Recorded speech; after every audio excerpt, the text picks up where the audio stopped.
ਵਾਹਿਗੁਰੂ ਜੀ ਕਾ ਖਾਲਸਾ ਵਾਹਿਗੁਰੂ ਜੀ ਕੀ ਫਤਿਹ। ਪਿਆਰੇ ਵਿਦਿਆਰਥੀਓ, ਅੱਜ ਅਸੀਂ ਲੈਸਨ ਨੰਬਰ 10 ਲੋਕਤੰਤਰ ਦਾ ਅਰਥ ਤੇ ਮਹੱਤਵ ਚੈਪਟਰ ਦੇ ਵਿੱਚੋਂ ਬੇਟਾ ਅਸੀਂ ਲੋਕਤੰਤਰ ਦੇ ਰਸਤੇ ਵਿੱਚ ਆਉਣ ਵਾਲੀਆਂ ਰੁਕਾਵਟਾਂ, ਲੋਕਤੰਤਰ ਦੇ ਲਈ ਲੋੜੀਂਦੀਆਂ ਸ਼ਰਤਾਂ ਜਿਹੜੀਆਂ ਉਹਦਾ ਬਾਰੇ ਅਸੀਂ ਵਿਚਾਰ ਚਰਚਾ ਕਰਾਂਗੇ। ਇਸ ਚੈਪਟਰ ਵਿੱਚ ਬੇਟਾ ਤੁਸੀਂ ਪਿੱਛੇ ਜਿਹੜਾ ਵਾ ਲੋਕਤੰਤਰ ਦਾ ਮੀਨਿੰਗ ਪੜ੍ਹਿਆ, ਉਹਨਾਂ ਦੀਆਂ ਡੈਫੀਨੇਸ਼ਨਸ ਪੜ੍ਹੀਆਂ ਕਿ ਲੋਕਤੰਤਰ ਲੋਕਾਂ ਦੀ, ਲੋਕਾਂ ਲਈ, ਲੋਕਾਂ ਦੁਆਰਾ ਚੁਣੀ ਹੋਈ ਸਰਕਾਰ ਹੁੰਦੀ ਹੈ। ਠੀਕ ਹੈ, ਲੋਕਤੰਤਰ ਦੀ ਇੰਪੋਰਟੈਂਸ ਪੜ੍ਹੀ ਕਿ ਲੋਕ ਜਿਹੜਾ ਵਾ ਸ਼ਕਤੀ ਦਾ ਆਖਰੀ ਸੋਮਾ ਹੁੰਦੇ ਹੈ। ਠੀਕ ਹੈ, ਲੋਕ ਇਲੈਕਸ਼ਨ ਦੇ ਥਰੂ ਆਪਣੇ ਪ੍ਰਤੀਨਿਧ ਨੂੰ ਚੁਣਦੇ ਆ ਜੋ ਕਿ ਇਹਨਾਂ ਲਈ ਕਾਨੂੰਨ ਬਣਾਉਂਦੇ ਆ। ਠੀਕ ਹੈ, ਇਸ ਤੋਂ ਇਲਾਵਾ ਰਾਜਨੀਤਿਕ ਸਮਾਨਤਾ ਮਿਲਦੀ ਹੈ, ਲੋਕਾਂ ਨੂੰ ਐਜੂਕੇਸ਼ਨ ਮਿਲਦੀ ਹੈ ਕਿ ਰਾਜਨੀਤੀ ਨਾਲ ਰਿਲੇਟਡ। ਠੀਕ ਹੈ, ਇਸ ਤਰ੍ਹਾਂ ਅਸੀਂ ਇਹਨਾਂ ਦੀ ਇੰਪੋਰਟੈਂਸ ਪੜ੍ਹੀ। ਨੈਕਸਟ ਟੌਪਿਕ ਸਾਡੇ ਲਈ ਆਉਂਦਾ ਹੈ ਲੋਕਤੰਤਰ ਦੇ ਰਸਤੇ ਵਿੱਚ ਆਉਣ ਵਾਲੀਆਂ ਰੁਕਾਵਟਾਂ। ਜਿਵੇਂ ਬੇਟਾ ਕੋਈ ਵੀ ਚੀਜ਼ ਹੈ, ਜਦੋਂ ਹਰ ਇੱਕ ਚੀਜ਼ ਦੇ ਜਿਹੜੀ ਆ ਚੱਲਣ ਦੇ ਵਿੱਚ ਕੋਈ ਵੀ ਆਪਾਂ ਕੋਈ ਸਕਸੈਸਫੁਲ ਹੋਣ ਦੇ ਲਈ ਉਹਦੇ ਵਿੱਚ ਕੁਛ ਨਾ ਕੁਛ ਜਿਹੜੀਆਂ ਪ੍ਰੋਬਲਮਸ ਜਿਹੜੀਆਂ ਉਹਨਾਂ ਨੂੰ ਫੇਸ ਕਰਨੀਆਂ ਪੈਂਦੀਆਂ ਹੈ। ਇਸੇ ਤਰ੍ਹਾਂ ਹੀ ਲੋਕਤੰਤਰ ਪ੍ਰਣਾਲੀ ਦੇ ਰਸਤੇ ਵਿੱਚ ਵੀ ਬਹੁਤ ਸਾਰੀਆਂ ਪ੍ਰੋਬਲਮਸ ਆਉਂਦੀਆਂ ਹੈ। ਜਿਵੇਂ ਸਭ ਤੋਂ ਫਸਟ ਨੰਬਰ 'ਤੇ ਉੱਪਰ ਬੇਟਾ ਆਉਂਦੀ ਖੇਤਰਵਾਦ। ਖੇਤਰਵਾਦ ਕੀ ਹੁੰਦਾ ਹੈ ਕਿ ਲੋਕਾਂ ਦੇ ਵਿੱਚ ਜਿਹੜੇ ਏਰੀਏ ਦੇ ਵਿੱਚ ਲੋਕ ਰਹਿੰਦੇ ਆ ਨਾ, ਜਦੋਂ ਉਹਨਾਂ ਦੇ ਵਿੱਚ ਉਸ ਇਲਾਕੇ ਦੇ ਪ੍ਰਤੀ ਜ਼ਿਆਦਾ ਪ੍ਰੇਮ ਕਹਿ ਲਓ ਹੁੰਦਾ ਹੈ ਜਾਂ ਉਹਨਾਂ ਨੂੰ ਉਹ ਏਰੀਆ ਜ਼ਿਆਦਾ ਵਧੀਆ ਲੱਗਦਾ ਹੈ, ਉਹ ਲੋਕ ਕੀ ਕਰਦੇ, ਦੇਸ਼ ਦੇ ਹਿੱਤਾਂ ਦੀ ਬਜਾਏ ਆਪਣੇ ਹਿੱਤਾਂ ਨੂੰ ਜ਼ਿਆਦਾ ਪ੍ਰੈਫਰ ਕਰਦੇ। ਠੀਕ ਹੈ, ਉਸ ਏਰੀਏ ਦੇ ਨੂੰ ਕਹਿਣ ਦਾ ਭਾਵ ਕਿ ਜਦੋਂ ਲੋਕਾਂ ਦੇ ਵਿੱਚ ਆਪਣੇ ਦੇਸ਼ ਦੀ ਬਜਾਏ ਆਪਣੇ ਉਸ ਏਰੀਏ ਦੀ, ਉਸ ਖੇਤਰ ਦੇ ਪ੍ਰਤੀ ਜ਼ਿਆਦਾ ਲਗਨ ਕਹਿ ਲਓ ਜਾਂ ਜ਼ਿਆਦਾ ਕਹਿ ਲਓ ਕਿ ਜ਼ਿਆਦਾ ਉਹਨਾਂ ਨੂੰ ਸਨੇਹ ਰਹਿੰਦਾ ਹੈ, ਉਸ ਏਰੀਏ ਨੂੰ ਵਧੀਆ ਸਮਝਦੇ, ਚੰਗਾ ਸਮਝਦੇ ਆ, ਉਸ ਭਾਵਨਾ ਨੂੰ ਅਸੀਂ ਖੇਤਰਵਾਦ ਕਹਾਂਗੇ। ਠੀਕ ਹੈ, ਅਤੇ ਉਹ ਲੋਕ ਜ਼ਿਆਦਾ ਆਪਣੇ ਖੇਤਰ ਦੇ ਹਿੱਤਾਂ, ਖੇਤਰੀ ਹਿੱਤਾਂ ਨੂੰ ਤਰਜੀਹ ਦਿੰਦੇ ਉਸ ਇਲਾਕੇ, ਨਾ ਕਿ ਦੇਸ਼ ਨੂੰ ਲੈ ਕੇ। ਸੈਕਿੰਡ ਨੰਬਰ 'ਤੇ ਉਹਦੀ ਬਿਮਾਰੀ ਭਾਵ ਜਿਵੇਂ ਕੋਈ ਜਿਹੜਾ ਵਾ ਵਿਅਕਤੀ ਬਿਮਾਰ ਆ, ਠੀਕ ਹੈ, ਉਹਨੂੰ ਆਪਣੇ ਸਿਹਤ ਦਾ ਹੀ ਫਿਕਰ ਰਹਿੰਦਾ ਹੈ, ਉਹ ਦੇਸ਼ ਦੇ ਪ੍ਰਤੀ ਉਹਦੇ ਵਿੱਚ ਕੋਈ ਭਾਵਨਾ ਨਹੀਂ ਹੁੰਦੀ, ਉਹ ਦੇਸ਼ ਨੂੰ ਕਹਿ ਲਓ ਕਿ ਦੇਸ਼ ਦੇ ਵਿੱਚ ਕੀ ਚੱਲ ਰਿਹਾ ਹੈ ਜਾਂ ਕੁਛ ਵੀ ਹੈ ਉਹਦੇ ਵਿੱਚ ਕੋਈ ਇੰਟਰਸਟ ਨਹੀਂ ਲੈਂਦਾ। ਠੀਕ ਹੈ, ਕੋਈ ਰੁਚੀ ਨਹੀਂ ਰਹਿੰਦੀ ਉਹਦੀ। ਨੈਕਸਟ ਹੁੰਦਾ ਜਾਤੀਵਾਦ ਅਤੇ ਸੰਪਰਦਾਇਕਤਾ।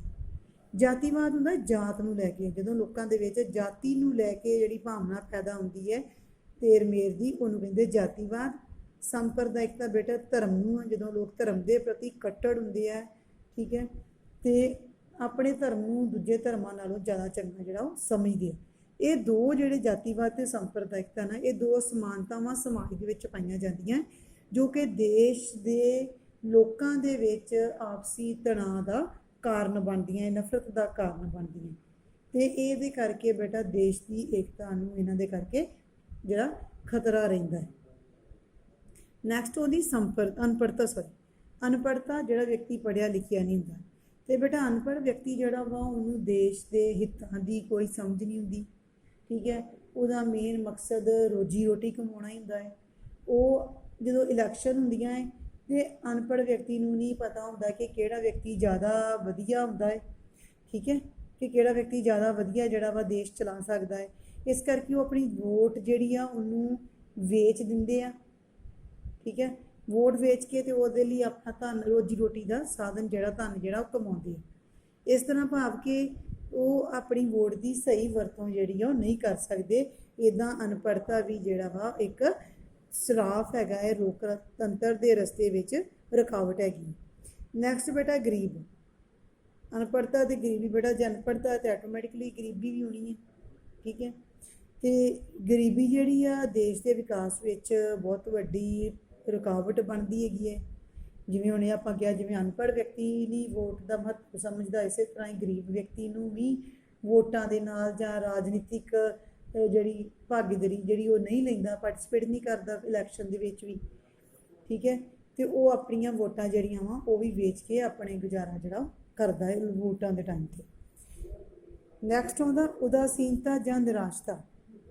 ਜਿਹੜੇ ਵਿਅਕਤੀ ਬੇਟਾ ਆਪਣੇ ਆਪ ਦੇ ਵਿੱਚ ਰਹਿੰਦੇ ਆ, ਕਹਿ ਲਓ ਜ਼ਿੰਦਗੀ ਤੋਂ ਨਿਰਾਸ਼ ਹੋਏ ਜਿਹੜੇ ਆ, ਠੀਕ ਹੈ, ਆਲਸੀ ਬੰਦੇ ਆ ਜਿਹੜੇ ਕਿ ਜਦੋਂ ਇਲੈਕਸ਼ਨ ਹੁੰਦੀਆਂ ਹੈ ਉਦੋਂ ਉਹ ਵੋਟ ਵੀ ਨਹੀਂ ਆਪਣਾ ਪਾਉਂਦੇ, ਭਾਵ ਕਿ ਉਹ ਆਪਣਾ ਕੋਈ ਇੰਟਰਸਟ ਨਹੀਂ ਦਿਖਾਉਂਦੇ ਦੇਸ਼ ਦੇ ਪ੍ਰਤੀ, ਠੀਕ ਹੈ, ਇਲੈਕਸ਼ਨ ਦੇ ਪ੍ਰਤੀ, ਅਤੇ ਉਹ ਆਪਣੇ ਆਪ ਦੇ ਵਿੱਚ ਰਹਿੰਦੇ ਆ। ਅਤੇ ਇਹਦੇ ਨਾਲ ਕੀ ਹੈ ਕਿ ਬੇਟਾ ਜਿਹੜਾ ਵਾ ਲੋਕਤੰਤਰ ਦੇ ਵਿੱਚ ਸਹੀ ਮਤ ਜਿਹੜੀ ਸਹੀ ਵੋਟ ਜਿਹੜੀ ਆ ਉਹਨਾਂ ਦਾ ਉਹ ਚਲੋ ਵਰਤੋਂ ਨਹੀਂ ਹੁੰਦੀ, ਪ੍ਰੋਪਰ ਇਲੈਕਸ਼ਨ ਨਹੀਂ ਹੁੰਦੀ ਦੇਸ਼ ਦੇ ਵਿੱਚ, ਲੋਕ ਵੋਟਾਂ ਦਾ ਆਪਣਿਆਂ ਦੀ ਵਰਤੋਂ ਨਹੀਂ ਕਰਦੇ, ਅਤੇ ਨਾ ਹੀ ਉਹ ਲੋਕਾਂ ਦੇ ਜਿਹੜੇ ਲੀਡਰ ਜਿਹੜੇ ਚਲੋ ਉਮੀਦਵਾਰ ਇਲੈਕਸ਼ਨ 'ਚ ਖੜ੍ਹੇ ਹੁੰਦੇ ਆ, ਨਾ ਹੀ ਉਹ ਉਹਨਾਂ ਦੇ ਭਾਸ਼ਣ ਨੂੰ ਜਾਂ ਉਹਨਾਂ ਦੀ ਪਾਰਟੀ ਦੀ ਵਿਚਾਰਧਾਰਾ ਨੂੰ ਸੁਣਦੇ ਆ, ਨਾ ਸਮਝਦੇ ਆ, ਠੀਕ ਹੈ। ਉਹ ਸਿਰਫ ਆਪਣੇ ਆਪ ਨਾਲ ਰਿਲੇਟਡ ਜਿਹੜੇ ਉਹ ਰਹਿੰਦੇ।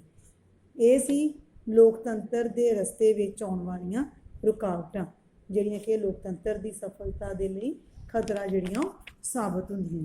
ਇਸ ਤੋਂ ਇਲਾਵਾ ਬੇਟਾ ਜਿਹੜੇ ਚੰਗੇ ਰਾਜਨੀਤਿਕ ਦਲ ਨਹੀਂ ਹੈਗੇ, ਜਾਂ ਕਈ ਦੇਸ਼ ਜਿਨ੍ਹਾਂ ਵਿੱਚ ਵਿਰੋਧੀ ਦਲ ਦੀ ਕਮੀ ਹੁੰਦੀ ਹੈ, ਕਿਉਂਕਿ ਵਿਰੋਧੀ ਦਲ ਜਿਹੜਾ ਵਾ ਉਹ ਲੋਕਤੰਤਰ ਦੇ ਲਈ ਇੱਕ ਮੇਨ ਥੰਮ ਦਾ ਕੰਮ ਕਰਦਾ ਹੈ, ਚਲੋ ਠੀਕ ਹੈ, ਜ਼ਰੂਰੀ ਇੱਕ ਸ਼ਰਤ ਹੈਗੀ ਇੱਕ ਵਿਰੋਧੀ ਦਲ ਦਾ ਹੋਣਾ। ਜਾਂ ਲੋਕਾਂ ਦੇ ਵਿੱਚ ਦੇਸ਼ ਭਗਤੀ ਦੀ ਭਾਵਨਾ, ਜਿਵੇਂ ਜਾਤੀਵਾਦ ਆ, ਅਨਪੜ੍ਹਤਾ ਹੈ, ਉਹਨਾਂ ਦੇ ਵਿੱਚ ਜਾਤੀਵਾਦ ਦੀ ਭਾਵਨਾ ਜਿਹੜੀ ਉਹ ਨਹੀਂ ਪੈਦਾ ਹੁੰਦੀ, ਉਹਨਾਂ ਵਿੱਚ ਦੇਸ਼ ਭਗਤੀ ਦੀ ਭਾਵਨਾ ਜਿਹੜੀ ਉਹ ਘੱਟ ਪੈਦਾ ਹੁੰਦੀ ਹੈ। ਉਹ ਆਪਣੇ ਇਲਾਕੇ ਨੂੰ ਜਾਂ ਆਪਣੀ ਬੋਲੀ ਨੂੰ, ਜਿੱਦਾਂ ਭਾਸ਼ਾਵਾਦ ਨੂੰ ਲੈ ਕੇ ਉਹ ਉਹਨਾਂ ਨੂੰ ਜ਼ਿਆਦਾ ਪ੍ਰੈਫਰ ਕਰਦੇ। ਇਸੇ ਤਰ੍ਹਾਂ ਹੀ ਨੈਕਸਟ ਬੇਟਾ ਆਉਂਦਾ ਹੈ ਟੌਪਿਕ ਤੁਹਾਡਾ ਜ਼ਰੂਰੀ ਸ਼ਰਤਾਂ, ਕਿ ਲੋਕਤੰਤਰ ਨੂੰ ਸਫਲ ਬਣਾਉਣਾ ਹੈ ਦੇਸ਼ ਦੇ ਵਿੱਚ, ਉਹਦੇ ਲਈ ਕੀ ਕੀ ਕੰਡੀਸ਼ਨਸ ਜਿਹੜੀਆਂ ਉਹ ਹੋਣੀਆਂ ਚਾਹੀਦੀਆਂ। ਸਭ ਤੋਂ ਪਹਿਲੇ ਨੰਬਰ 'ਤੇ ਆਉਂਦੀ ਰਾਜਨੀਤਿਕ ਆਜ਼ਾਦੀ। ਪੋਲੀਟੀਕਲ ਫਰੀडम ਦੇ ਵਿੱਚ ਕੀ ਹੈ ਕਿ ਬੇਟਾ ਵਿਅਕਤੀ ਨੂੰ ਚਲੋ ਭਾਸ਼ਣ ਦੇਣ ਦੀ, ਆਪਣੇ ਵਿਚਾਰ ਪ੍ਰਗਟ ਕਰਨ ਦੇ ਲਈ, ਬਿਨਾਂ ਹਥਿਆਰਾਂ ਤੋਂ ਸ਼ਾਂਤਮਈ ਤਰੀਕੇ ਨਾਲ ਇਕੱਠੇ ਹੋਣ ਦੀ ਜਾਂ ਕੋਈ ਯੂਨੀਅਨ ਬਣਾਉਣ ਦੀ, ਠੀਕ ਹੈ, ਇਹਨਾਂ ਦੀ ਆਜ਼ਾਦੀ ਹੋਣੀ ਚਾਹੀਦੀ ਹੈ। ਜਾਂ ਉਹਨੂੰ ਇਹ ਵੀ ਆਜ਼ਾਦੀ ਹੋਣੀ ਚਾਹੀਦੀ ਕਿ ਉਹ ਸਰਕਾਰ ਦੀਆਂ ਗਲਤ ਨੀਤੀਆਂ ਜਿਹੜੀਆਂ ਵਾ, ਪਾਲਿਸੀਆਂ, ਉਹਨਾਂ ਨੂੰ ਕ੍ਰਿਟੀਸਾਈਜ਼ ਕਰ ਸਕੇ। ਇਹ ਹੁੰਦੀ ਰਾਜਨੀਤਿਕ ਆਜ਼ਾਦੀ। ਨੈਕਸਟ ਆਉਂਦੀ ਆਰਥਿਕ ਸਮਾਨਤਾ। ਆਰਥਿਕ ਮਤਲਬ ਰੋਜੀ ਰੋਟੀ, ਅਵਸਰ ਦੀ, ਕੋਈ ਕੰਮ ਕਰਨ ਦੀ ਸਮਾਨਤਾ ਹੋਣੀ ਚਾਹੀਦੀ ਹੈ, ਠੀਕ ਹੈ। ਅਤੇ ਜੇਕਰ ਆਰਥਿਕ ਸਮਾਨਤਾ ਹੋਏਗੀ ਤਾਂ ਬੇਟਾ ਆਟੋਮੈਟਿਕਲੀ ਜਿਹੜਾ ਲੋਕਤੰਤਰ ਹੈ ਉਹ ਸਫਲ ਹੋਏਗਾ। ਜਿਵੇਂ ਆਰਥਿਕ ਸਮਾਨਤਾ ਦੇ ਵਿੱਚ ਵਿਅਕਤੀ ਜਿਹੜਾ ਵਾ ਰੋਜੀ ਰੋਟੀ ਕਮਾਉਣ ਦੇ ਲਈ ਕੰਮ ਕਰਦਾ, ਠੀਕ ਹੈ, ਅਤੇ ਜਦੋਂ ਉਹਨੂੰ ਉਹਦੀਆਂ ਮੁੱਢਲੀਆਂ ਬੇਸਿਕ ਨੀਡਸ ਜਿਹੜੀਆਂ ਉਹਦੀਆਂ ਪੂਰੀਆਂ ਹੁੰਦੀਆਂ ਜਾਣਗੀਆਂ, ਅਤੇ ਆਟੋਮੈਟਿਕਲੀ ਉਹ ਵਿਅਕਤੀ ਜਿਹੜਾ ਵਾ ਉਹ ਸਮਾਨ ਸਮਝੂਗਾ ਦੂਜਿਆਂ ਦੇ ਨਾਲ, ਠੀਕ ਹੈ। ਅਤੇ ਇਹਦੇ ਨਾਲ ਕੀ ਹੈ, ਲੋਕਤੰਤਰ ਦੇ ਵਿੱਚ ਅਧਿਕਾਰਾਂ 'ਤੇ ਆਧਾਰਿਤ ਜਿਹੜਾ ਵਾ ਲੋਕਤੰਤਰ ਵਿਸ਼ੇਸ਼ ਅਧਿਕਾਰਾਂ 'ਤੇ ਆਧਾਰਿਤ ਕੁਲੀਨੰਤਰ ਨੂੰ ਨਸ਼ਟ ਕਰਨ ਦੀ ਮੰਗ ਕਰਦਾ ਹੈ। ਭਾਵ ਕਿ ਲੋਕਤੰਤਰ ਦੇ ਵਿੱਚ ਉਹਨੇ ਕਿ ਇਕੁਐਲਿਟੀ ਆਉਂਦੀ ਹੈ, ਕਿਹਨੂੰ ਲੈ ਕੇ, ਆਰਥਿਕ ਪੱਖ ਨੂੰ। ਲੋਕਾਂ ਨੂੰ ਕੰਮ ਕਰਨ ਦਾ ਸਮਾਨ ਅਵਸਰ ਦਿੱਤੇ ਜਾਂਦੇ ਆ, ਸਮਾਨ ਕੰਮ ਕਰਨ ਦੇ ਸਮਾਨ ਘੰਟੇ ਜਿੰਨਾ ਕੰਮ ਕਰਦੇ ਉਹਦੇ ਬਦਲੇ ਉਨੀ ਜਿਹੜੀ ਬੇਸਿਕ ਸੈਲਰੀ ਉਹ ਦਿੱਤੀ ਜਾਂਦੀ ਹੈਗੀ ਹੈ, ਠੀਕ ਹੈ। ਇੱਦਾਂ ਉਹਨੇ ਕਿ ਸਾਡੇ ਦੇਸ਼ ਵਿੱਚ, ਜਿਵੇਂ ਸਾਡਾ ਇੰਡੀਆ, ਇਹਦੇ ਵਿੱਚ ਸਾਡੇ ਸੰਵਿਧਾਨ ਦੇ ਵਿੱਚ ਸਾਨੂੰ ਆਰਥਿਕ ਸਮਾਨਤਾ ਜਿਹੜੀ ਉਹ ਪ੍ਰਾਪਤ ਹੈਗੀ ਹੈ। ਨੈਕਸਟ ਸਮਾਜਿਕ ਸਮਾਨਤਾ। ਸੋਸ਼ਲ ਲੈਵਲ ਦੇ ਉੱਪਰ ਸਾਡੇ ਸਮਾਜ, ਸੋਸਾਇਟੀ ਦੇ ਵਿੱਚ ਵੀ ਇਹ ਸਾਡੇ ਸੰਵਿਧਾਨ ਦੇ ਵਿੱਚ ਦਿੱਤਾ ਗਿਆ ਹੈ ਕਿ ਸਮਾਨਤਾ ਦੇ ਅਧਿਕਾਰ ਦੇ ਤਹਿਤ ਕਿ ਵਿਅਕਤੀ ਦੇ ਨਾਲ ਕਿਸੇ ਜਾਤ, ਧਰਮ, ਰੰਗ, ਨਸਲ ਦੇ ਆਧਾਰ 'ਤੇ ਕੋਈ ਵਿਤਕਰਾ ਜਿਹੜਾ ਉਹ ਨਹੀਂ ਕੀਤਾ ਜਾਊਗਾ। ਅਤੇ ਇਹਦੇ ਲਈ ਇਹ ਜ਼ਰੂਰੀ ਸ਼ਰਤ ਹੈ ਕਿ ਸਮਾਜਿਕ ਸਮਾਨਤਾ ਜਿਹੜੀ ਉਹ ਹੋਣੀ ਚਾਹੀਦੀ, ਠੀਕ ਹੈ। ਇਸ ਤੋਂ ਇਲਾਵਾ ਪੜ੍ਹੇ ਲਿਖੇ ਲੋਕਾਂ ਦਾ ਹੋਣਾ ਜਾਂ ਨਾਗਰਿਕ ਹੋਣਾ। ਬੇਟਾ ਜਿਹੜੇ ਲੋਕ ਪੜ੍ਹੇ ਲਿਖੇ ਹੋਣਗੇ, ਠੀਕ ਆ, ਉਹ ਆਪਣੇ ਜਿਹੜਾ ਚੰਗੇ ਮਾੜੇ ਬਾਰੇ ਸੋਚ ਵਿਚਾਰ ਕਰ ਸਕਦੇ ਆ, ਠੀਕ ਹੈ। ਜਦੋਂ ਉਹ ਚੰਗੇ ਮਾੜੇ ਬਾਰੇ ਸੋਚ ਸਕਦੇ ਆ ਤਾਂ ਆਟੋਮੈਟਿਕਲੀ ਉਹ ਦੇਸ਼ ਵਿੱਚ ਕੀ ਹੋ ਰਿਹਾ ਹੈ ਉਹਦੇ ਵਿੱਚ ਵੀ ਇੰਟਰਸਟ ਲੈਣਗੇ, ਅਤੇ ਜਦੋਂ ਇਲੈਕਸ਼ਨਸ ਦੇ ਵਿੱਚ ਉਹ ਆਪਣੇ ਵਧੀਆ ਨੇਤਾ ਦੀ ਚੋਣ ਕਰਨਗੇ। ਇਸ ਕਰਕੇ ਨਾਗਰਿਕਾਂ ਦਾ ਪੜ੍ਹਿਆ ਲਿਖਿਆ ਹੋਣਾ ਬਹੁਤ ਜ਼ਰੂਰੀ ਹੈ। ਨੈਕਸਟ ਆਉਂਦਾ ਨੈਤਿਕ ਆਚਰਣ। ਨੈਤਿਕ ਆਚਰਣ, ਗੁੱਡ ਕਰੈਕਟਰ ਕਹਿ ਲਓ। ਦੇਸ਼ ਦੇ ਵਿੱਚ ਜਿਹੜੇ ਵਧੀਆ ਆਚਰਣ ਵਾਲੇ ਲੋਕ ਆ, ਜੋ ਆਪਣੀ ਭਲਾਈ ਦੇ ਲਈ ਜਾਂ ਦੇਸ਼ ਦੀ ਭਲਾਈ ਦੇ ਲਈ ਕੰਮ ਕਰਨ ਵਾਲੇ ਆ, ਉਹੀ ਲੋਕਤੰਤਰ ਨੂੰ ਉਹਨੇ ਕਿਹਾ ਸਫਲ ਬਣਾਉਂਦੇ ਆ। ਅਤੇ ਜੇਕਰ ਜਿਹੜੇ ਲੋਕ, ਚਲੋ ਜਿਹੜਾ ਸ਼ਾਸਕ ਦਲ, ਜਿਹੜੀ ਸਰਕਾਰ ਕੰਮ ਕਰਦੀ ਹੈ, ਜੇਕਰ ਉਹ ਨੇਤਾ ਵਧੀਆ ਹੋਣਗੇ ਬੇਟਾ, ਅਤੇ ਆਟੋਮੈਟਿਕਲੀ ਉਹ ਦੇਸ਼ ਜਿਹੜਾ ਉਹ ਤਰੱਕੀ ਕਰੇਗਾ। नहीं तो ਜਿਹੜੇ देश के नेता ਜਿਹੜੇ ਉਹ ਮਾੜੀ ਸੋਚ ਵਾਲੇ ਜਾਂ ਜਿਹੜੇ ਭ੍ਰਿਸ਼ਟਾਚਾਰ ਰਿਸ਼ਵਤਖੋਰੀ ਨੂੰ ਲੈ ਪ੍ਰਭਾਵਿਤ ਕਰਦੇ ਜ਼ਿਆਦਾ ਲੈਂਦੇ ਰਿਸ਼ਵਤ, ਉਹ ਦੇਸ਼ ਜਿਹੜਾ ਵਾ ਉਸ ਦੇਸ਼ ਦੇ ਵਿੱਚ ਲੋਕਤੰਤਰ ਜਿਹੜਾ ਉਹ ਸਫਲ ਨਹੀਂ ਹੋ ਸਕਦਾ। ਨੈਕਸਟ ਹੁੰਦਾ ਚੇਤਨ ਨਾਗਰਿਕ। ਨਾਗਰਿਕ ਜਿਹੜੇ ਉਹ ਜਿਵੇਂ ਉਹਦੇ ਵਿੱਚ ਦੱਸਿਆ ਉਹ ਪੜ੍ਹੇ ਇੱਥੇ ਕਿ ਕੌਨਸ਼ੀਅਸ ਹੋਣਾ ਚਾਹੀਦਾ ਨਾਗਰਿਕ ਨੂੰ। ਕੌਨਸ਼ੀਅਸ ਮਤਲਬ ਕਿ ਉਹ ਰਾਜਨੀਤੀ ਵਿੱਚ ਹਿੱਸਾ ਲੈਣ। ਠੀਕ ਹੈ, ਲੋਕਤੰਤਰ ਨਾਗਰਿਕਾਂ ਨੂੰ ਆਪਣੇ ਅਧਿਕਾਰਾਂ ਦੇ ਪ੍ਰਤੀ ਹਮੇਸ਼ਾ ਜਾਗਰੂਕ ਰਹਿਣਾ ਚਾਹੀਦਾ ਕਿ ਸਾਨੂੰ ਕੀ ਰਾਈਟ ਹੈਗੇ।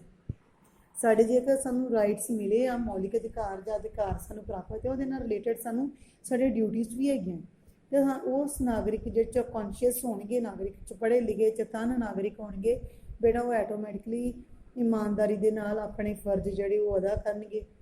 ਠੀਕ ਹੈ, ਅਤੇ ਜੇਕਰ ਉਹ ਨਾਗਰਿਕ ਚੇਤਨ ਨਹੀਂ ਹੋਊਗੀ ਤਾਂ ਸਰਕਾਰ ਨੂੰ ਇਹ ਲੱਗੇਗਾ ਕਿ ਨਾਗਰਿਕ ਜਿਹੜੇ ਉਹ ਕੋਈ ਵੀ ਸਜ਼ਾ ਨਹੀਂ ਲੈਂਦੇ ਜਾਂ ਉਹਨਾਂ ਦੀਆਂ ਪਾਲਿਸੀ ਦਾ ਵਿਰੋਧ ਨਹੀਂ ਕਰਦੇ, ਤਾਂ ਬੇਟਾ ਐਟੋਮੈਟਿਕਲੀ ਜਿਹੜੀ ਸਰਕਾਰ ਹੈ ਉਹ ਡਿਕਟੇਟਰਸ਼ਿਪ ਹੋ ਜਾਏਗੀ, ਤਾਨਾਸ਼ਾਹ ਬਣ ਜਾਏਗੀ, ਆਪਣੀ ਮਰਜ਼ੀ ਕਰਨੀ ਸ਼ੁਰੂ ਕਰ ਦੇਗੀ। ਠੀਕ ਹੈ, ਨੈਕਸਟ ਆਉਂਦਾ ਚੰਗੇ ਨੇਤਾ। ਨੇਤਾ ਜਿਹੜੇ ਆ ਹੁਣ ਕਿ ਦੇਸ਼ ਦੇ ਜਿਹੜੇ ਆਪਾਂ ਚੁਣਦੇ ਹਾਂ, ਸਰਕਾਰ ਆਪਣੇ ਪ੍ਰਤੀਨਿਧ ਚੁਣ ਕੇ ਭੇਜਦੇ ਹਾਂ, ਜੇਕਰ ਉਹ ਨੇਤਾ ਬੁੱਧੀਮਾਨ ਹੋਣਗੇ, ਪੜ੍ਹੇ ਲਿਖੇ ਹੋਣਗੇ, ਇਮਾਨਦਾਰ ਹੋਣਗੇ, ਅਤੇ ਬੇਟਾ ਐਟੋਮੈਟਿਕਲੀ ਦੇਸ਼ ਜਿਹੜਾ ਉਹ ਤਰੱਕੀ ਕਰੇਗਾ, ਲੋਕਤੰਤਰ ਸਫਲ ਹੋਏਗਾ। ਇਸ ਕਰਕੇ ਨੇਤਾਵਾਂ ਦੇ ਵਿੱਚ ਜਿਹੜਾ ਵਾ ਪੜ੍ਹੇ ਲਿਖੇ ਹੋਣਾ ਜਾਂ ਚੰਗੇ ਹੋਣਾ, ਬੁੱਧੀਮਾਨ ਹੋਣਾ, ਤਾਂ ਹੀ ਉਹ ਦੇਸ਼ ਦੇ ਫੈਸਲੇ ਜਿਹੜੇ ਉਹ ਸਹੀ ਲੈ ਸਕਦੇ ਆ, ਦੇਸ਼ ਨੂੰ ਤਰੱਕੀ ਦੇ ਰਸਤੇ 'ਤੇ ਲੈ ਕੇ ਜਾ ਸਕਦੇ ਹੈਗੇ। ਇਸੇ ਤਰ੍ਹਾਂ ਹੀ ਨੈਕਸਟ ਟੌਪਿਕ ਹੁੰਦਾ ਸਥਾਨਕ ਪੱਧਰ 'ਤੇ ਸਵੈ ਸਰਕਾਰਾਂ ਦੀਆਂ ਸੰਸਥਾਵਾਂ। ਸਥਾਨਕ ਪੱਧਰ 'ਤੇ ਜਿਵੇਂ ਪਿੰਡ ਪੱਧਰ ਹੋ ਗਿਆ, ਸ਼ਹਿਰ ਪੱਧਰ ਹੋ ਗਿਆ, ਜਿਵੇਂ ਨਗਰ ਪਾਲਿਕਾ, ਨਗਰ ਨਿਗਮ ਬੇਟਾ, ਪੰਚਾਇਤ ਹੋ ਗਈ। ਠੀਕ ਹੈ, ਇਹ ਜਿਹੜੀਆਂ ਪਿੰਡ ਪੱਧਰ ਦੇ ਉੱਪਰ ਬੇਸਿਕ ਲੈਵਲ ਦੇ ਉੱਪਰ ਇਹ ਜਿਹੜੀਆਂ ਸੰਸਥਾਵਾਂ ਇਹ ਚਲਾਈਆਂ ਜਾਂਦੀਆਂ, ਜਿਹਦੇ ਵਿੱਚ ਉਹ ਪਿੰਡ ਲੈਵਲ 'ਤੇ ਜਾਂ ਸ਼ਹਿਰ ਲੈਵਲ 'ਤੇ ਬੇਟਾ ਆਪਣੇ ਏਰੀਏ ਦਾ ਸ਼ਾਸਨ ਪ੍ਰਬੰਧ ਜਿਹੜਾ ਉਹਦਾ ਪ੍ਰਬੰਧ ਵੇਖਦੇ। ਅਤੇ ਇੱਥੋਂ ਹੀ ਜਿਹੜੇ ਵਧੀਆ ਨੇਤਾ ਜਿਹੜੇ ਆ ਇੱਥੋਂ ਉੱਭਰ ਕੇ ਸਾਹਮਣੇ ਆਉਂਦੇ, ਜਿਹੜੇ ਵਧੀਆ ਜਿਹੜੇ ਰਾਜਨੀਤੀ ਵਿੱਚ ਹਿੱਸਾ ਕਹਿ ਲਓ ਪਾਰਟੀਸਪੇਟ ਕਰਦੇ ਆ। ਠੀਕ ਹੈ, ਉਹ ਹੌਲੀ ਹੌਲੀ ਪਹਿਲਾਂ ਬੇਸਿਕ ਤੋਂ ਸ਼ੁਰੂ ਕਰਦੇ, ਫਿਰ ਅੱਗੇ ਤੋਂ ਅੱਗੇ ਜਾ ਕੇ ਜਿਹੜਾ ਵਾ ਦੇਸ਼ ਦੀ ਉੱਚ ਪੱਧਰੀ ਸੰਸਥਾਵਾਂ ਦੇ ਵਿੱਚ ਇਲੈਕਸ਼ਨ ਦੇ ਵਿੱਚ ਉਹ ਹਿੱਸਾ ਲੈਂਦੇ।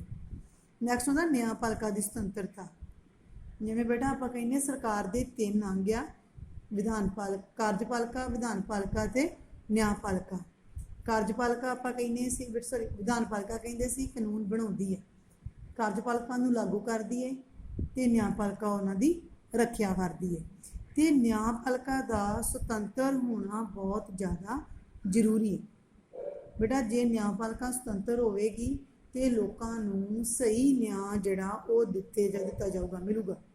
ਅਤੇ ਠੀਕ ਹੈ, ਅਤੇ ਨਿਆਂਪਾਲਿਕਾ ਦੀ ਸੁਤੰਤਰਤਾ ਦੇ ਲਈ ਬੇਟਾ ਜੱਜਾਂ ਦਾ ਨਿਰਪੱਖ ਹੋਣਾ ਜ਼ਰੂਰੀ ਹੈ, ਕਿਉਂਕਿ ਜੱਜ ਜਿਹੜੇ ਆ ਬਿਨਾਂ ਕਿਸੇ ਡਰ ਦੇ, ਦਬਾਅ ਦੇ, ਜਿਹੜੇ ਇਮਾਨਦਾਰੀ ਦੇ ਨਾਲ ਜਿਹੜਾ ਨਿਆਂ ਜਿਹੜਾ ਉਹ ਕਰ ਸਕਣ। ਇਸ ਕਰਕੇ ਨਿਆਂਪਾਲਿਕਾ ਦੀ ਸੁਤੰਤਰਤਾ ਦਾ ਹੋਣਾ ਲੋਕਤੰਤਰ ਦੀ ਸਫਲਤਾ ਲਈ ਬਹੁਤ ਜ਼ਰੂਰੀ ਹੈ। ਨੈਕਸਟ ਹੁੰਦਾ ਕਾਨੂੰਨ ਦਾ ਸ਼ਾਸਨ।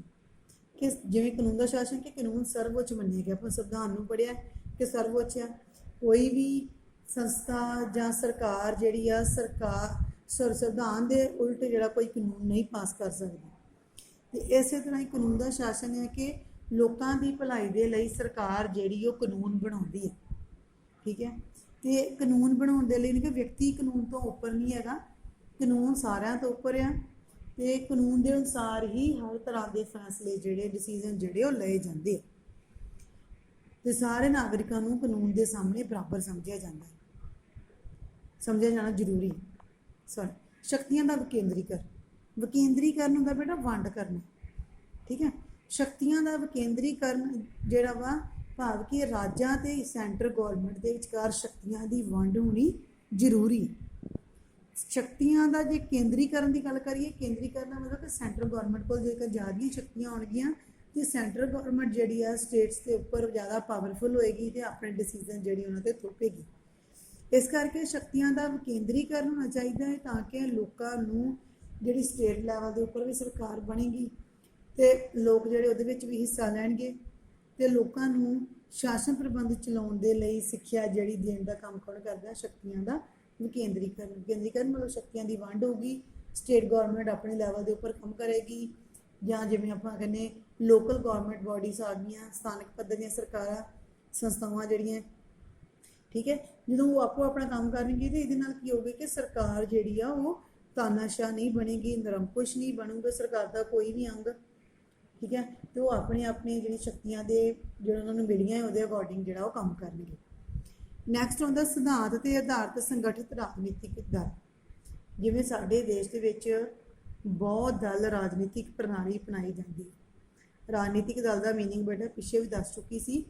ਰਾਜਨੀਤਿਕ ਦਲ ਹੁੰਦੇ ਕਿ ਜਦੋਂ ਲੋਕ ਜਿਹੜੇ ਆ ਇੱਕੋ ਵਿਚਾਰਧਾਰਾ ਵਾਲੇ ਲੋਕਾਂ ਦੇ ਸਮੂਹ ਨੂੰ ਰਾਜਨੀਤਿਕ ਦਲ ਕਿਹਾ ਜਾਂਦਾ ਹੈ।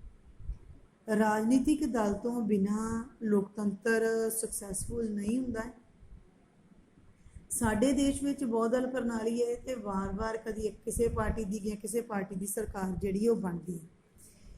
ਇਸ ਤੋਂ ਇਲਾਵਾ ਨੇ ਕਿ ਜਿਹੜੇ ਰਾਜਨੀਤਿਕ ਦਲ ਆ ਉਹਨਾਂ ਦੀ ਕੋਈ ਬੇਸਿਕ ਆਈਡੀਓਲੋਜੀ ਹੋਣੀ ਚਾਹੀਦੀ, ਕੋਈ ਵਿਚਾਰਧਾਰਾ ਹੋਣੀ ਚਾਹੀਦੀ ਹੈ, ਠੀਕ ਹੈ, ਠੋਸ, ਜਿਹੜੀ ਕਿ ਲੋਕਤੰਤਰ ਨੂੰ ਮਜ਼ਬੂਤੀ ਪ੍ਰਦਾਨ ਕਰਦੀ ਹੈ। ਜਿਵੇਂ ਜਾਤੀਵਾਦ, ਸੰਪਰਦਾਇ, ਇਹਦੇ ਆਧਾਰ 'ਤੇ ਜਿਵੇਂ ਜਿਹੜੇ ਦਲ ਬਣਦੇ ਆ ਰਾਜਨੀਤਿਕ ਦਲ ਉਹ ਨਹੀਂ ਬਣਨੇ ਚਾਹੀਦੇ, ਠੀਕ ਹੈ ਜੀ। ਤੇ ਉਹ ਇੱਕ ਸਮੁੱਚੇ ਦੇਸ਼ ਨੂੰ ਲੈ ਕੇ, ਉਸ ਦੇਸ਼ ਦੀ ਵਿਚਾਰਧਾਰਾ ਨੂੰ ਲੈ ਕੇ, ਸਿਧਾਂਤਾਂ ਨੂੰ ਲੈ ਕੇ ਜਿਹੜੇ ਰਾਜਨੀਤਿਕ ਦਲ ਆ ਉਹਨਾਂ ਦਾ ਨਿਰਮਾਣ ਹੋਣਾ ਚਾਹੀਦਾ। ਇਹ ਸੀ ਉਹਦੀਆਂ ਸ਼ਰਤਾਂ। ਇਸ ਤੋਂ ਨੈਕਸਟ ਅਸੀਂ ਕੁਝ ਐਗਜ਼ਾਮਪਲਸ ਵੇਖਾਂਗੇ ਬੇਟਾ ਕਿ ਕਿੰਨਾਂ ਦੇਸ਼ਾਂ ਦੇ ਵਿੱਚ ਲੋਕਤੰਤਰ ਸਫਲ ਹੈ ਕਿ ਨਹੀਂ ਹੈਗਾ। ਜਿਵੇਂ ਸਭ ਤੋਂ ਪਹਿਲੇ ਨੰਬਰ 'ਤੇ ਅਸੀਂ ਗੱਲ ਕਰਾਂਗੇ ਸਾਡੇ ਗੁਆਂਢੀ ਦੇਸ਼ ਪਾਕਿਸਤਾਨ ਦੀ, ਕਿ ਉੱਥੇ ਜਿਹੜਾ ਸੈਨਿਕ ਕਮਾਂਡਰ ਪਰਵੇਜ਼ ਮੁਸ਼ੱਰਫ ਸੀ 1999 ਦੇ ਵਿੱਚ ਬੇਟਾ ਉਹਨੇ ਸੱਤਾ ਸੰਭਾਲੀ ਸੀ। ਉਹਨੇ ਸੈਂਟਰ ਤੇ ਸਟੇਟ ਦੀਆਂ ਅਸੈਂਬਲੀਜ਼ ਜਿਹੜੀਆਂ ਸੀ ਉਹਨਾਂ ਦੀਆਂ ਪਾਵਰਸ ਘਟਾਤੀਆਂ ਸੀ ਤੇ ਆਪਣੇ ਆਪ ਨੂੰ ਦੇਸ਼ ਦਾ ਰਾਸ਼ਟਰਪਤੀ ਐਲਾਨ ਕਰ ਦਿੱਤਾ ਹੈ। ਤੇ ਉਹਨੇ ਇਹ ਵੀ ਕਾਨੂੰਨ ਬਣਾਇਆ ਸੀ ਕਿ ਰਾਸ਼ਟਰਪਤੀ ਜਦੋਂ ਮਰਜ਼ੀ ਸੰਸਦ ਨੂੰ ਭੰਗ ਕਰ ਸਕਦਾ ਹੈ, ਠੀਕ ਹੈ। ਜਦ ਕਿ ਅਸੀਂ ਹੁਣੇ ਪੜ੍ਹਿਆ ਕਿ ਲੋਕਤੰਤਰ ਦੇ ਵਿੱਚ ਜਿਹੜੀ ਸ਼ਕਤੀ ਆ ਉਹ ਜਨਤਾ ਦੇ ਚੁਣੇ ਹੋਏ ਪ੍ਰਤੀਨਿਧੀ ਜਿਹੜੇ ਸਰਕਾਰ ਦੇ ਮੈਂਬਰ ਆ ਉਹਨਾਂ ਕੋਲ ਹੁੰਦੀ ਹੈ। ਪਰ ਜਦੋਂ ਮੁਸ਼ੱਰਫ ਵੱਲੋਂ ਜਿਹੜਾ ਬੇਟਾ ਇੱਦਾਂ ਕੀਤਾ ਗਿਆ ਤੇ ਇਹ ਅਸੀਂ ਕਹਾਂਗੇ ਕਿ ਪਾਕਿਸਤਾਨ ਦੇ ਵਿੱਚ ਅਸੀਂ ਇਹਨੂੰ ਇਹੋ ਜਿਹੀ ਸਰਕਾਰ ਨੂੰ ਲੋਕਤੰਤਰ ਦੀ ਸਰਕਾਰ ਨਹੀਂ ਕਹਿ ਸਕਦੇ ਕਿ ਜਦੋਂ ਮਰਜ਼ੀ ਉਹ ਚੇਂਜ ਕਰਕੇ ਤੇ ਆਪਣਾ ਜਿਹੜਾ ਵਾ ਆਪਣੇ ਆਪ ਨੂੰ ਰਾਸ਼ਟਰਪਤੀ ਜਦੋਂ ਐਲਾਨ ਕਰ ਦਿੱਤਾ ਸੈਨਿਕ ਵਾਲਾ। ਨੈਕਸਟ ਆਉਂਦੀ ਬੇਟਾ ਚੀਨ ਦੀ। ਚੀਨ ਦੇ ਵਿੱਚ ਵੀ ਆਪਾਂ ਕਹਿੰਦੇ ਹਾਂ ਕਿ ਲੋਕਤੰਤਰ ਪ੍ਰਣਾਲੀ ਹੈ ਬੇਟਾ। ਚੀਨ ਦੇ ਵਿੱਚ ਹਰ 5 ਸਾਲ ਬਾਅਦ ਚੋਣਾਂ ਹੁੰਦੀਆਂ ਵੋਟਰ ਜਿਹੜੇ ਆ ਬੇਟਾ, ਕਿਉਂਕਿ ਇਲੈਕਸ਼ਨ ਤੇ ਹੁੰਦੀਆਂ ਪਰ ਵੋਟਰ ਜਿਹੜੇ ਆ ਉਹ ਇੱਕ ਉਸੇ ਪਾਰਟੀ ਨੂੰ ਨਹੀਂ ਵੋਟ ਪਾਉਂਦੇ। ਕਾਰਨ ਕੀ ਹੈ? ਚੀਨ ਦੇ ਵਿੱਚ ਬੇਟਾ ਇੱਕ ਦਲ ਪ੍ਰਣਾਲੀ ਹੈ, ਕਮਿਊਨਿਸਟ ਪਾਰਟੀ ਇਕੱਲੀ ਹੈ ਤੇ ਹਰ 5 ਸਾਲ ਬਾਅਦ ਉਹੀ ਪਾਰਟੀ ਦੇ ਪ੍ਰਤੀਨਿਧ ਚੁਣ ਖੜੇ ਹੁੰਦੇ ਆ ਤੇ ਲੋਕਾਂ ਨੂੰ ਉਹਨਾਂ ਨੂੰ ਹੀ ਵੋਟ ਜਿਹੜੀ ਉਹ ਪਾਉਣੀ ਪੈਂਦੀ ਤੇ ਉਹਨਾਂ ਕੋਲ ਕੋਈ ਅਲਟਰਨੇਟ ਨਹੀਂ ਹੁੰਦਾ ਕਿ ਉਹ ਹੋਰ ਕਿਸੇ ਨੂੰ ਇਲੈਕਸ਼ਨ ਜਿਹੜੀ ਵੋਟ ਜਿਹੜੀ ਉਹ ਪਾ ਸਕਦੇ। ਤੇ ਇਸ ਤੋਂ ਇਲਾਵਾ ਉਹਨੇ ਕਿ ਇੱਕ ਹੀ ਦਲ ਦੀ ਸਰਕਾਰ ਬਣਦੀ, ਇਸ ਕਰਕੇ ਹੀ ਇੱਥੇ ਵਿਰੋਧੀ ਦਲ ਦੀ ਕਮੀ ਹੈ, ਜਦਕਿ ਵਿਰੋਧੀ ਦਲ ਦਾ ਹੋਣਾ ਲੋਕਤੰਤਰੀ ਸਰਕਾਰ ਦੇ ਵਿੱਚ ਬਹੁਤ ਜ਼ਰੂਰੀ ਹੈਗਾ, ਠੀਕ ਹੈ। ਇਸ ਤੋਂ ਇਲਾਵਾ ਐਗਜ਼ਾਮਪਲ ਹੈਗੀ ਇੱਕ ਫਿਜੀ ਦੀ। ਫਿਜੀ ਦੇਸ਼ ਦੀ ਹੈ ਜਿੱਥੇ ਉਹਨੇ ਕਿਹਾ ਮੂਲ ਫਿਜੀਅਨ ਲੋਕਾਂ ਦੀ ਵੋਟ ਦੀ ਕੀਮਤ ਭਾਰਤੀ ਫਿਜੀਅਨ ਲੋਕਾਂ ਦੀ ਵੋਟ ਤੋਂ ਜ਼ਿਆਦਾ ਮੰਨੀ ਜਾਂਦੀ ਹੈ। ਜਦ ਕਿ ਲੋਕਤੰਤਰ ਪ੍ਰਣਾਲੀ ਕੀ ਕਹਿੰਦੀ ਹੈ ਕਿ ਇੱਕ ਨਾਗਰਿਕ ਇੱਕ ਵੋਟ ਇੱਕ ਕੀਮਤ, ਕਿ ਹਰ ਇੱਕ ਨਾਗਰਿਕ ਦੀ ਇੱਕ ਜਿਹੜੀ ਵੋਟ ਆ ਇੱਕ ਕੀਮਤ ਦੇ ਬੇਸ ਹੈਗੀ, ਉਹਦੀ ਇੱਕੋ ਵੈਲਿਊ ਹੋਊਗੀ। ਪਰ ਇਹਨਾਂ ਦੇਸ਼ਾਂ ਦੇ ਵਿੱਚ ਬੇਟਾ ਜਿਹੜੀ ਉਹਨੇ ਕਿਹਾ ਜਿਵੇਂ ਹੁਣ ਜੇ ਉੱਥੋਂ ਦੇ ਜੰਪਲ ਆ ਰਹਿਣ ਵਾਲੇ ਆ ਮੂਲ ਫਿਜੀਅਨ ਆ ਉਹਨਾਂ ਦੀ ਵੋਟ ਦੀ ਕੀਮਤ ਜਿਹੜੀ ਆ ਜਿਹੜੇ ਇੰਡੀਅਨ ਉੱਥੇ ਜਾ ਕੇ PR ਹੋਏ ਉਹਨਾਂ ਦੇ ਲਈ ਉਹਨਾਂ ਤੋਂ ਘੱਟ ਹੈ, ਉਹਨਾਂ ਦੀ ਘੱਟ ਮੂਲ ਫਿਜੀਅਨ ਦੀ ਵੋਟ ਦੀ ਕੀਮਤ ਵੈਲਿਊ ਜਿਹੜੀ ਉਹ ਜ਼ਿਆਦਾ ਹੈ। ਇਸੇ ਤਰ੍ਹਾਂ ਬੇਟਾ ਮੈਕਸੀਕੋ ਹੈ। ਮੈਕਸੀਕੋ ਦੇ ਵਿੱਚ ਹਰ 6 ਸਾਲ ਬਾਅਦ ਰਾਸ਼ਟਰਪਤੀ ਦੀ ਚੋਣ ਹੁੰਦੀ ਹੈ, ਠੀਕ ਹੈ। ਪਰ 2000 ਤੱਕ ਹਰ ਇੱਕ ਚੋਣ PR ਪਾਰਟੀ ਉੱਤੇ PRI ਇੱਕ ਹੀ ਪਾਰਟੀ ਹੈ ਤੇ ਉਹੀ ਹਰ ਵਾਰ ਪਾਰਟੀ ਜਿਹੜੀ ਇਸ ਦੇਸ਼ ਦੇ ਵਿੱਚ ਬੇਟਾ ਜ਼ਿਆਦੀਆਂ ਪਾਰਟੀਆਂ ਹੈ ਪਰ ਜਿਹੜੀ PRI ਪਾਰਟੀ ਹੈ ਨਾ ਇਹ ਜ਼ਿਆਦਾ ਪਾਵਰਫੁਲ ਹੈਗੀ ਹੈ ਤੇ ਜਦੋਂ ਵੀ ਇਲੈਕਸ਼ਨਸ ਹੁੰਦੀਆਂ ਹੈ ਇਹ ਬੜਾ ਗਲਤ ਤਰੀਕਿਆਂ ਦੇ ਨਾਲ ਜਿਹੜਾ ਵਾ ਉਹਦੇ ਵਿੱਚ ਪਾਰਟਿਸਿਪੇਟ ਕਰਦੇ ਆ। ਜਿਵੇਂ ਬੂਥਿੰਗ ਸਟੇਸ਼ਨ ਜਿਹੜੇ ਆ ਵੋਟਾਂ ਤੋਂ ਥੋੜ੍ਹਾ ਸਮਾਂ ਪਹਿਲਾਂ ਚੇਂਜ ਕਰ ਦਿੰਦੇ ਆ ਕਿ ਦੂਜੀਆਂ ਪਾਰਟੀ ਦੇ ਲੋਕਾਂ ਨੂੰ ਪਤਾ ਨਾ ਲੱਗੇ, ਜਾਂ ਜਿਹੜੇ ਬੱਚੇ ਸਕੂਲ ਪੜ੍ਹਦੇ ਆ ਉਹਨਾਂ ਦੇ ਪੇਰੈਂਟਸ ਜਾਂ ਸਰਕਾਰੀ ਅਧਿਆਪਕ ਉਹਨਾਂ ਸਾਰਿਆਂ ਨੂੰ ਹੀ ਉਹ ਆਪਣੀ ਪਾਰਟੀ ਨੂੰ ਵੋਟ ਪਾਉਣ ਦੇ ਲਈ ਜਿਹੜਾ ਕੰਪੈਲ ਕਰਦੇ ਹੈਗੇ ਆ ਅਤੇ ਉਹ ਉਹਨਾਂ ਨੂੰ ਵੋਟ ਪਾਉਂਦੇ। ਠੀਕ ਹੈ, ਇਹੋ ਜਿਹਿਆਂ ਨੂੰ ਵੀ ਅਸੀਂ ਕਹਾਂਗੇ ਕਿ ਇਹੋ ਜਿਹੇ ਦੇਸ਼ਾਂ ਦੇ ਵਿੱਚ ਵੀ ਲੋਕਤੰਤਰ ਪ੍ਰਣਾਲੀ ਸਕਸੈਸਫੁਲ ਨਹੀਂ ਚੱਲ ਰਹੀ, ਕਿਉਂਕਿ ਅਸੀਂ ਇਹ ਪੜ੍ਹਿਆ ਹੈ ਕਿ ਲੋਕਤੰਤਰ ਦੇ ਲਈ ਜਿਹੜਾ ਉਹ ਜ਼ਰੂਰੀ ਆ ਸੁਤੰਤਰ ਨਿਰਪੱਖ ਚੋਣਾਂ ਦਾ ਹੋਣਾ ਦੇਸ਼ ਦੇ ਵਿੱਚ। ਜਦੋਂ ਦੇਸ਼ ਦੇ ਵਿੱਚ ਸੁਤੰਤਰ ਨਿਰਪੱਖ ਚੋਣਾਂ ਹੋਣਗੀਆਂ, ਟਾਈਮ ਦੇ ਨਾਲ ਹੋਣਗੀਆਂ, ਠੀਕ ਆ, ਉੱਥੇ ਵਿਰੋਧੀ ਦਲ ਹੋਏਗਾ, ਐਟੋਮੈਟਿਕਲੀ ਲੋਕਤੰਤਰ ਜਿਹੜਾ ਵਾ ਉਹ ਸਕਸੈਸਫੁਲੀ ਚੱਲੇਗਾ। ਠੀਕ ਹੈ, ਇਹ ਲੋਕਤੰਤਰ ਬਾਰੇ ਗੱਲ। ਇਸ ਤੋਂ ਇਲਾਵਾ ਪਿੱਛੇ ਵੀ ਪੜ੍ਹ ਕੇ ਆਏ ਕਿ ਲੋਕਤੰਤਰ ਬੇਟਾ 2 ਟਾਈਪ ਦਾ ਹੁੰਦਾ ਜੇ, ਇੱਕ ਹੁੰਦਾ ਡਾਇਰੈਕਟ, ਇੱਕ ਹੁੰਦਾ ਇਨਡਾਇਰੈਕਟ, ਪ੍ਰਤੱਖ ਅਤੇ ਅਪ੍ਰਤੱਖ। ਪ੍ਰਤੱਖ ਹੁੰਦਾ ਹੈ ਜਿੱਥੇ ਲੋਕ ਜਿਹੜੇ ਆ ਆਪਣੇ ਫੈਸਲੇ ਖੁਦ ਇੱਕ ਜਗ੍ਹਾ 'ਤੇ ਇਕੱਠੇ ਹੋ ਕੇ ਲੈਂਦੇ। ਇਹ ਉਹਨਾਂ ਦੇਸ਼ਾਂ ਲਈ ਸੰਭਵ ਹੈ ਜਿੱਥੇ ਪਾਪੂਲੇਸ਼ਨ ਘੱਟ ਹੈ। ਠੀਕ ਹੈ, ਜਿਵੇਂ ਯੂਨਾਨ ਦੇ ਨਗਰ ਰਾਜ ਸੀ, ਸਵਿਟਜ਼ਰਲੈਂਡ ਦੇ ਵਿੱਚ ਅਜੇ ਵੀ ਬੇਟਾ ਸਿੱਧਾ ਲੋਕਤੰਤਰ ਪਾਇਆ ਜਾਂਦਾ ਹੈ। ਸੈਕਿੰਡਲੀ ਆਉਂਦੀ ਅਪ੍ਰਤੱਖ, ਜਿਹਨੂੰ ਇਨਡਾਇਰੈਕਟ ਕਹਾਂਗੇ ਜਾਂ ਪ੍ਰਤੀਨਿਧ ਲੋਕਤੰਤਰ ਕਹਾਂਗੇ। ਜਿਉਂ-ਜਿਉਂ ਪਾਪੂਲੇਸ਼ਨ ਵਧੀ ਅਤੇ ਬੇਟਾ ਲੋਕਾਂ ਦਾ ਫੈਸਲੇ ਲੈਣਾ ਆਪਣੇ ਦੇ ਲਈ ਬਹੁਤ ਮੁਸ਼ਕਲ ਸੀ, ਇਸ ਕਰਕੇ ਲੋਕ ਆਪਣੇ ਵਿੱਚੋਂ ਹੀ ਉਮੀਦਵਾਰ ਨੂੰ ਖੜਾ ਕਰਦੇ ਸੀ ਅਤੇ ਉਹਨੂੰ ਵੋਟ ਪਾ ਕੇ ਜਿਤਾ ਕੇ ਅਤੇ ਉਹਨੂੰ ਜਿਹੜਾ ਹੀ ਸਰਕਾਰ ਦੇ ਮੈਂਬਰ ਵਿੱਚ ਸ਼ਾਮਲ ਕਰਦੇ। ਇਹਨੂੰ ਕਹਿੰਦੇ ਹੀ ਸਿੱਧਾ ਲੋਕਤੰਤਰ, ਅਪ੍ਰਤੱਖ ਲੋਕਤੰਤਰ ਜਾਂ ਪ੍ਰਤੀਨਿਧ ਲੋਕਤੰਤਰ ਜਿਹੜਾ ਉਹ ਕਿਹਾ ਜਾਂਦਾ ਹੈ। ਇਹ ਸੀ ਬੇਟਾ ਤੁਹਾਡਾ ਚੈਪਟਰ ਲੋਕਤੰਤਰ ਦਾ ਅਰਥ ਅਤੇ ਉਹਦਾ ਮਹੱਤਵ। ਅਤੇ ਬੇਟਾ ਇਸ ਚੈਪਟਰ ਨੂੰ ਤੁਸੀਂ ਜਿਹੜਾ ਉਹ ਰੀਡਿੰਗ ਲੈਣੀ ਅਤੇ ਸਮਝਣਾ, ਅਤੇ ਬੁੱਕ ਵਰਕ ਜਿਹੜਾ ਹੈ ਉਹ ਤੁਸੀਂ ਜਿਹੜਾ ਵਾ ਇਹਦੇ ਤੋਂ ਖੁਦ ਕਰਨਾ। ਵਾਹਿਗੁਰੂ ਜੀ ਕਾ ਖਾਲਸਾ, ਵਾਹਿਗੁਰੂ ਜੀ ਕੀ ਫਤਿਹ।